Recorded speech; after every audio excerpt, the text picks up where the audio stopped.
Ladies and gentlemen, Assalamu alaikum wa rahmatullahi wa barakatuh, everyone. I hope all is doing good. Welcome back to yet another episode of our How To series with the title of How to Upgrade Your Adjectives. Of course, with me here is my companion, Fatima. Hi, Fatima. Hello, Ahmad. How's your week been?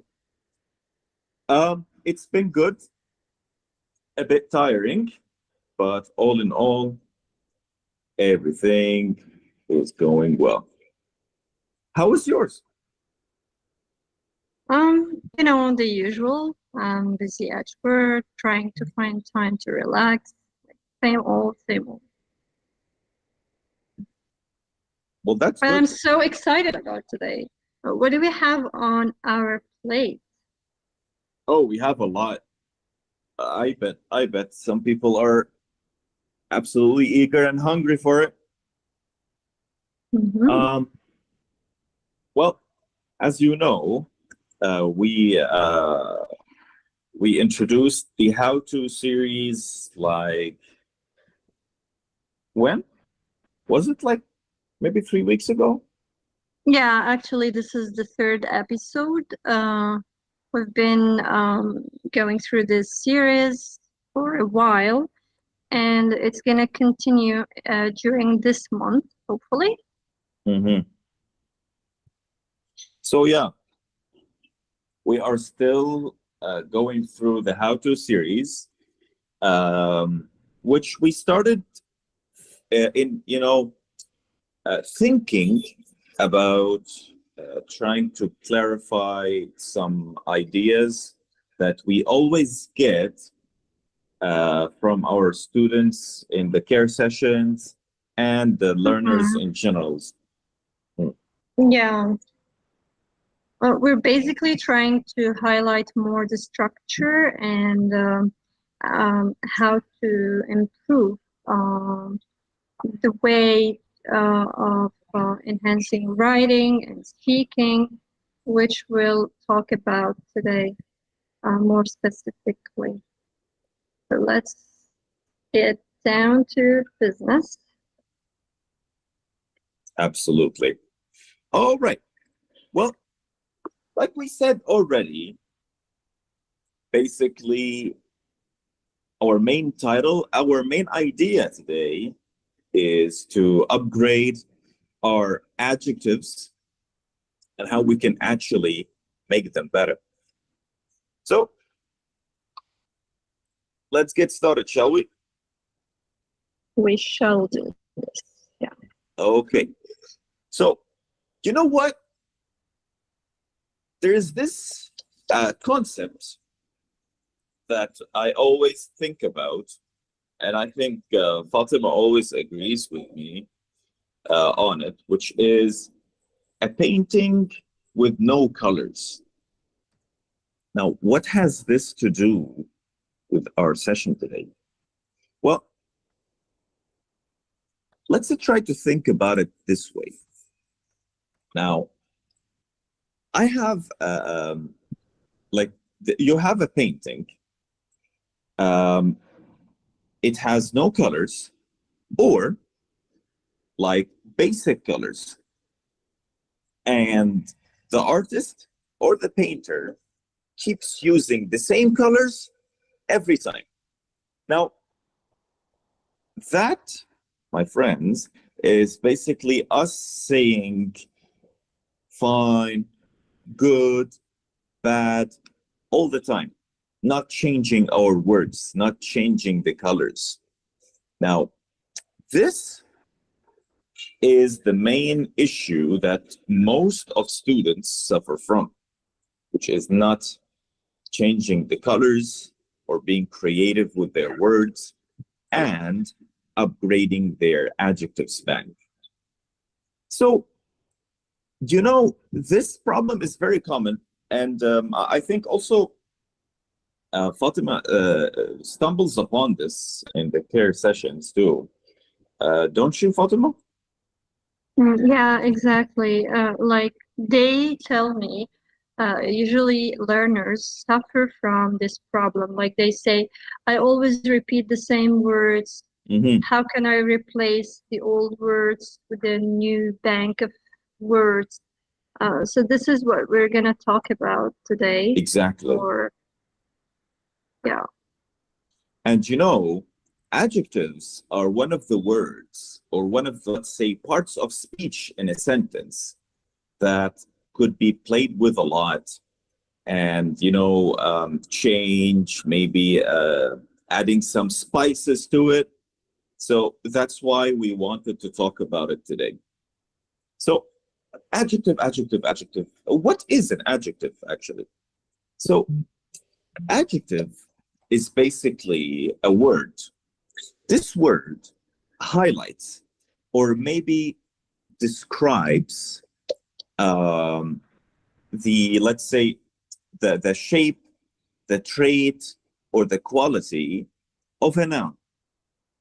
This noun can be anything, like, for example, boy, girl, shirt, car, table, person, so many things.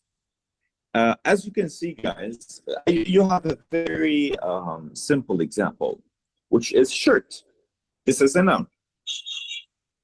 An adjective for this noun is red, and it's a color kind of adjective. Now, I want to talk about the size. I can say large shirt. So this is the main idea of the adjective. Maybe you guys already use adjectives, but you don't know that this is called an adjective. But now, here you go. Now you know. So now that we know what an adjective is, let's go to the problem that we talked about already, which is using the same colors all the time. But let's ask ourselves a question. What does or what makes strong adjectives important? So, Fatima, what do you think? What can you say about this question? What makes strong adjectives important, and why did we give it so much importance today's session? All right, that's a good question. As we said before, adjectives are used to add colors and creativity. So that's very useful when it comes to writing and speaking. So strong adjectives provide listeners with visuals. So this will help readers or listeners to visualize the characters, the scenes, the objects more clearly. Let's give an example here. Instead of saying a nice house, we could say charming cottage. This will paint an appealing picture and it would be more specific. I hope this answered your question. Most definitely. So how can I know that this is a weak or a strong adjective? Can you try to give us examples? Yeah, basically, now you will see on the screen a couple of examples. I bet you've heard of some words. Like instead of saying this is a big castle, or this is a, you know, you might say this is a gigantic house. Like you can be replacing the word big with some of these choices. So always try to add more to your synonyms by reading text and listening. Listening is a very important skills when it comes to expanding your synonyms. Mm-hmm. Well, guys, I would like you to take a screenshot. These words are so important, especially for today, because we're gonna practice a bit. using these words. So try to take a point. picture, and maybe this will help you add to your bank, as we mentioned before. Absolutely. It's right here on the screen. You can just take a screenshot if you're using a computer or a phone. You can do as you please. But we have to just note down that the words have specific context. For example, instead of happy, you cannot use ecstatic in every a situation. You have to think carefully before you try to use it. And this is what we're gonna discuss. This is what we're gonna touch on right now. So I'll give you the opportunity to speak about it. All right.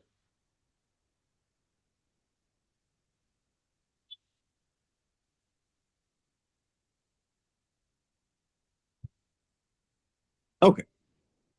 So I think people already have the ability to take a screenshot. So I would like to also highlight an idea. Now, since Fatima already introduced to us the idea of strong and weak adjectives, how do we actually know the other shapes of a strong adjective from an adjective we know already? As you saw an example here in front of you, like big, it became enormous, gigantic, colossal, so, and whatnot. So this brings me to the idea of synonyms, understanding them and using them. Of course, synonyms are a huge and crucial part in upgrading your vocabulary. So basically, like common learning synonyms for common adjectives, like of course the ones we already mentioned, like good, bad, and sad, happy, makes your vocabulary bank expanded. And instead of using, of course, the same word, you basically have many options to choose from.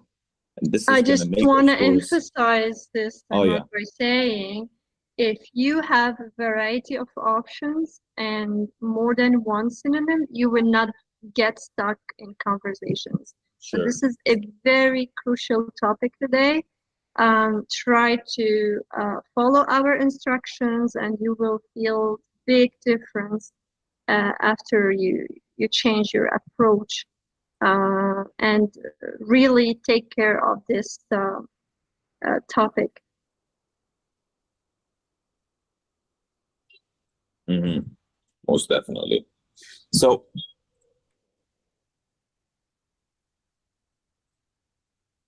like we were saying, this is one of the points, which is to expand your vocabulary. Now, another idea, which is trying to be more precise. So let's say, for example, I know the word happy, yeah? There are two situations that you stumbled upon in your life. Once you heard good news that came from a friend. Like, for example, your friend came to you and said, like, I had a new baby. And you'd be like, oh, I'm so happy for you. Of course, you won't feel the same feeling when you get your own baby. So I wouldn't use the same word, which is happy. I would use something that would show me that I am not only just happy, I'm extremely happy. So I would say, I feel absolutely ecstatic. So ecstatic equals very happy. So here, being very detailed and precise about the message that you want to deliver at the right time is very crucial. And this is where synonyms come in handy. It's one of the situations that they are very, very important. Now, the final point about synonyms is the tone and the style. You know, Fatima already mentioned the idea of speech. I would like to also mention the point of writing. Imagine that you are, for example, typing an email for your work, or you are, for example, typing a message to your friends group. Now, of course, your friends group are going to be informal. So you might be using words like cool, great, stuff like that. But on the other hand, when you are sending a formal email, the language will be, of course, formal. So you will use something like exceptional, remarkable, significant, and whatnot. This is, of course, a huge part of your tone in writing and your speech.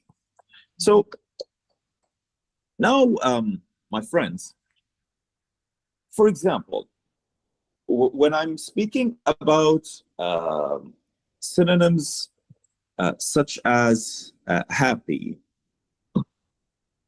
I can think about, for example, jubilant. This is a synonym for it. I can also think about maybe here sad. we have to find some answers.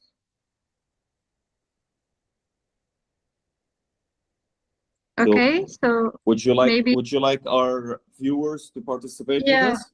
I prefer that the audience send some suggestions. So what do you think, guys? Instead of happy, what could be other more formal words?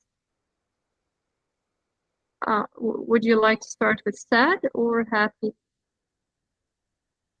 Well, It let's shows start sad with here. happiness. Let's be happy. We don't want any sadness right here. Okay, a more formal word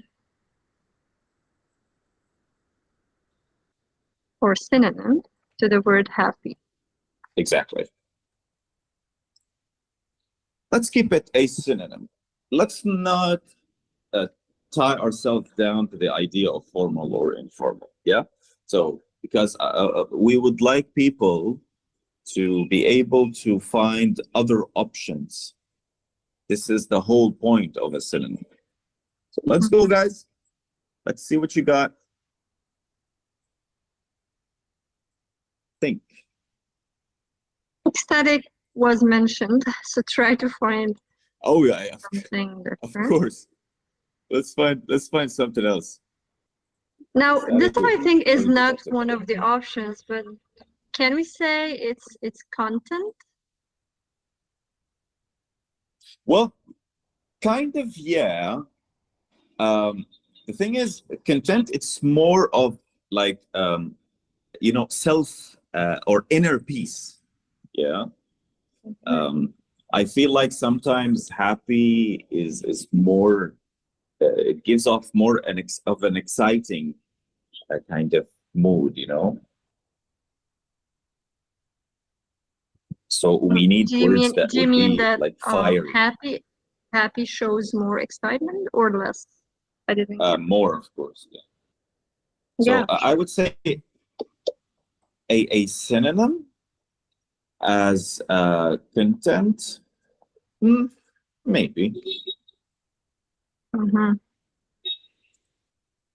Actually, content has two meanings. One is which means, you know, when you write down something, or like ideas could be content, but at the same time, it means happy. Oh, yeah. As in content and content. Yeah. Nice. So the stress in the word changes its meaning.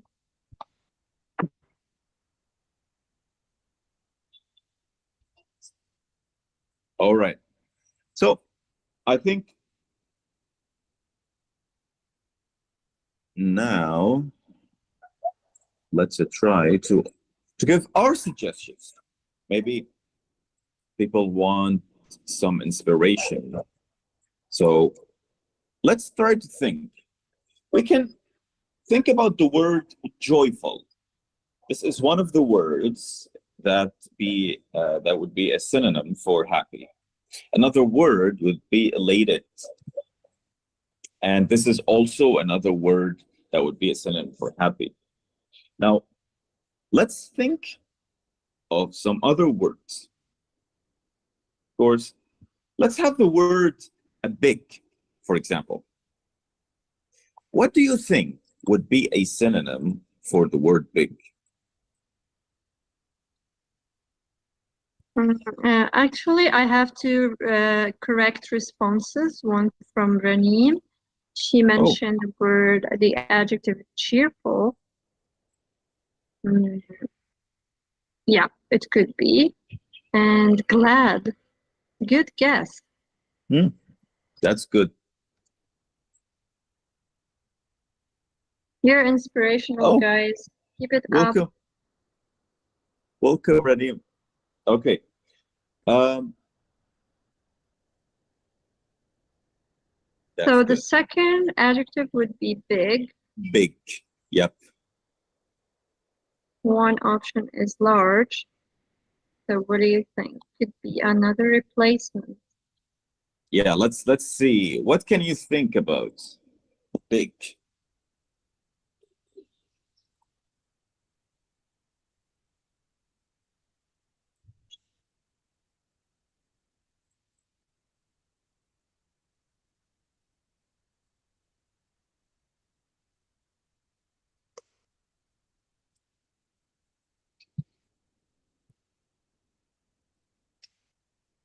I think we mentioned this adjective before. People who attended the first part could be guessing faster, or they could have the answers. Okay, huge is a good word. It's a higher level word. I like a word. It's humongous. I love this word. And how do we use this word? Like, how can we use it in a sentence? Well, humongous. I would say, for example, I traveled to Dubai and I was surprised because all buildings were humongous. This is something that you could use. I have a word that I didn't send right now. It's in my mind. It's the word massive. Oh yeah, massive is a nice one as well.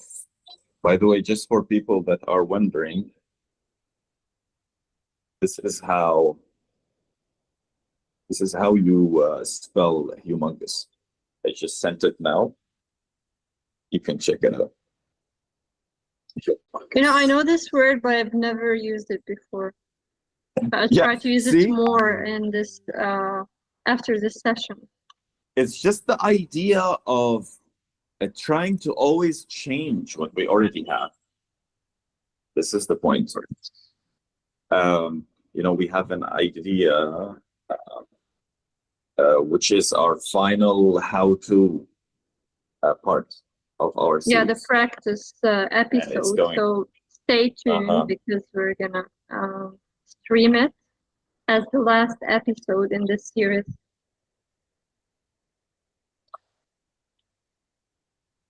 Are we done with the challenge? I think we still have one more adjective to It was play. sad, but then we don't want sadness.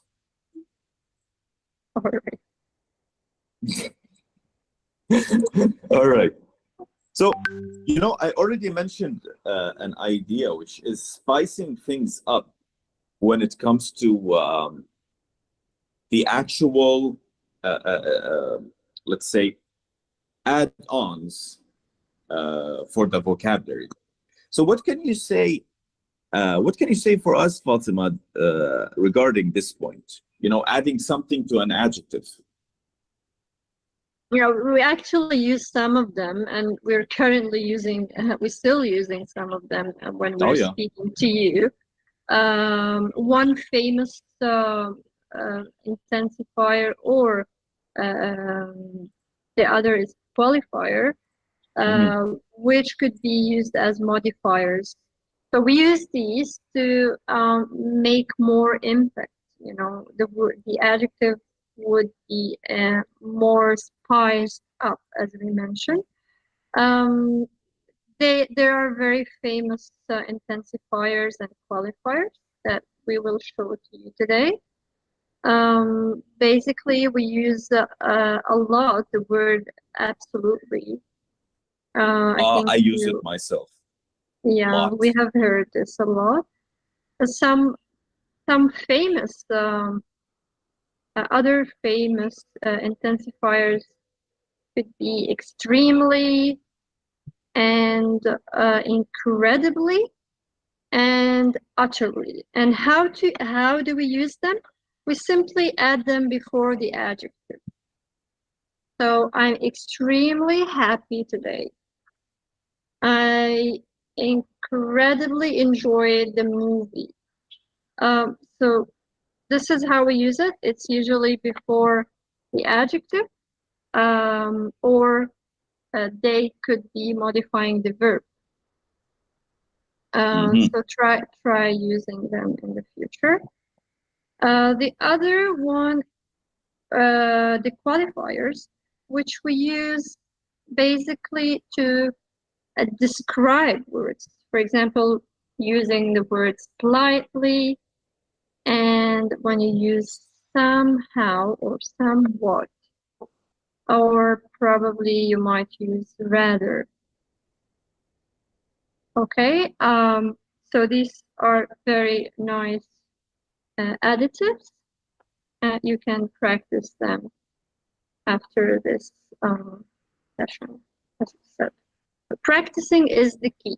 You need to practice. That's true. And actually, a lot of these words that we would be using are going to be talked about in the next session, which is also another part of speech that we use also, but we don't know about maybe. We know the usage of it with adjectives, but not the other uses. So I think you will find that out in our next episode, right? We don't have to talk about it now. Okay, I'm excited to see the next episode and to participate with you to help our learners improve their sentence structure in writing and speaking. For this whole month, hopefully, they will get a huge benefit. They will get colossal benefit. Sorry for using the same adjective twice. Absolutely. It's going to be colossal benefit for them to join the next episode. It is humongous. Okay, it's time to listen to their questions. It's question time, guys. Feel free to send your any issue that you want or need our help with. We're all ears. As you know, guys, we're always here. We try to dedicate some time for you to ask about any kind of concern or an unclear idea regarding our session. Also, if you have some suggestions, like you want to suggest some topics, or you would prefer like to suggest a new series of the same topic, you are welcome to write it down. Mm-hmm.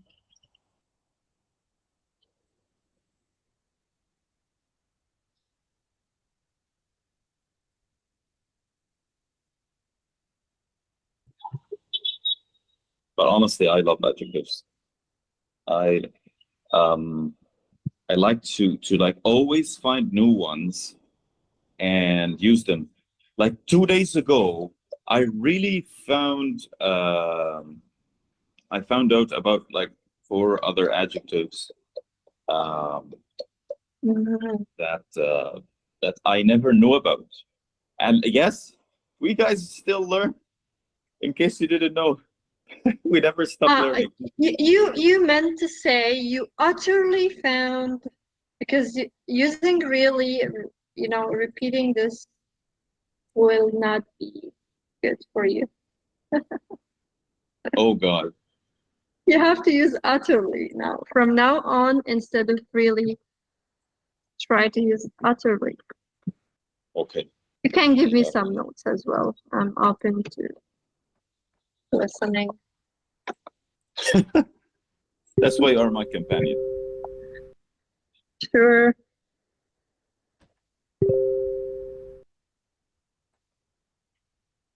Okay, so what was your finding, Ahmad? What did you find out?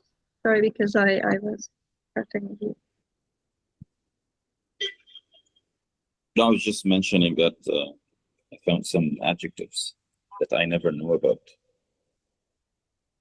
Okay, let's try to address Marwa's problem. She's saying that she cannot express herself in English. This is not a big problem. This is a common problem, Marwa. Most people who join the care sessions express their sadness of not being able to speak. But you should know 2 facts. The first is you will not be expressing yourself unless you learn a number or considerable number of words. So you cannot expect yourself to speak the same when you're at level 4, let's say. Áistória is level 4. Expanding your words or your vocabulary is the first thing you should be working on. The second fact is you cannot express yourself unless you practice. So you need a companion. It could be an AI, it could be a human, but it has to be consistent and daily. So try working on these 2 elements and you will really find a big shift in your speaking level. So never lose hope, please. Mm-hmm. And you know what? Regarding the identity parts, if I understood correctly, a lot of people try to adapt different styles in speech. Like for me, I like to stress when I am speaking. Like you can notice it now. I sometimes stop at a word like this one. Like I said word. Yeah. This is my style. I like to also use some like fancy adjective in my speech. So this is my style. This is my identity. Some people know they would rather stay laid back. Some people use slang. People use informal part, formal. So you will find your own style once you start speaking with many people from different backgrounds. For me, I adapted to this style.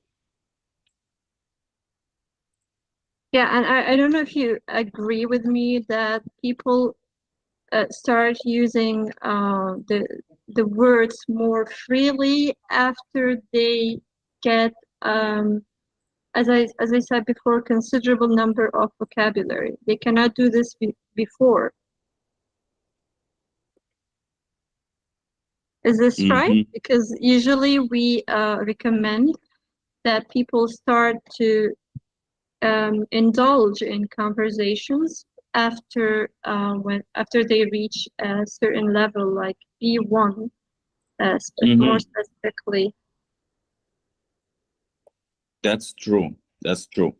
And of course, the higher of a level you are, the deeper your understanding is. And the more you understand, the more you can create. I cannot call myself a creative person if I don't have enough knowledge about a field or a thing, you know?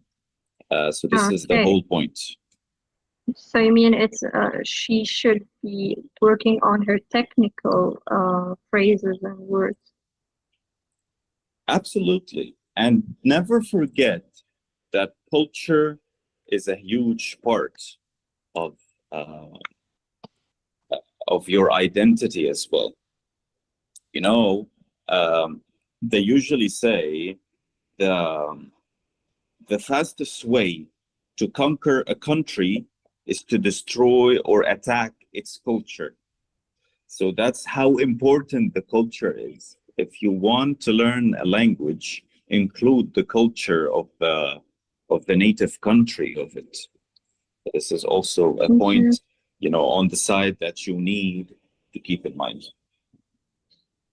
Yeah, I side with you, especially when it comes to exposing yourself to this culture, embracing all the you know, the values, even their mindset.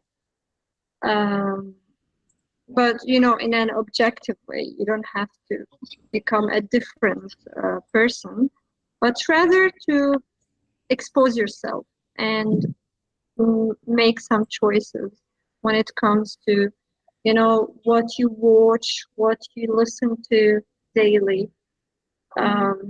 Even your, you know, your everyday life has to change.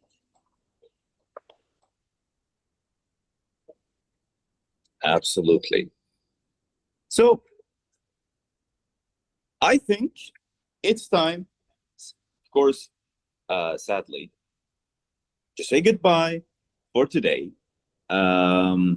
So today we basically mentioned the idea of upgrading adjectives. What is the difference between strong and weak adjectives? What is the concept of synonyms and why are they important?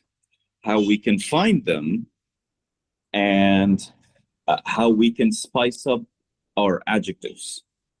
And never forget, guys, that you can find any synonym for any word by just basically very, very simply typing a word in Google and just write or type synonyms next to it. And Google Translate and the first suggestion in your websites is going to show you synonyms for the word that you searched about. So this is also something you can keep in mind. And I would add something, like when you discover a new word, never hesitate to add it to Aïstoria app and practice it, as I said, consistently. Not only once, try to practice more than once and make use of it. And thank you, Ahmad. You were really a very decent and nice companion today. I'm trying to replace the word nice. We can say, yeah, you're an attractive guy. Oh God, I'm blushing. Anyways, let's say goodbye and see you guys next time. Hopefully the same time. same Mhm. day, same time. It's going to be fixed from today. And I hope you will all join and we'll have big numbers. Stay awesome, stay cool, never stop learning, and easy peasy lemon squeezy. That's for some people that will understand it. Take care, guys. Have a nice day. Bye-bye. Bye. Cheers.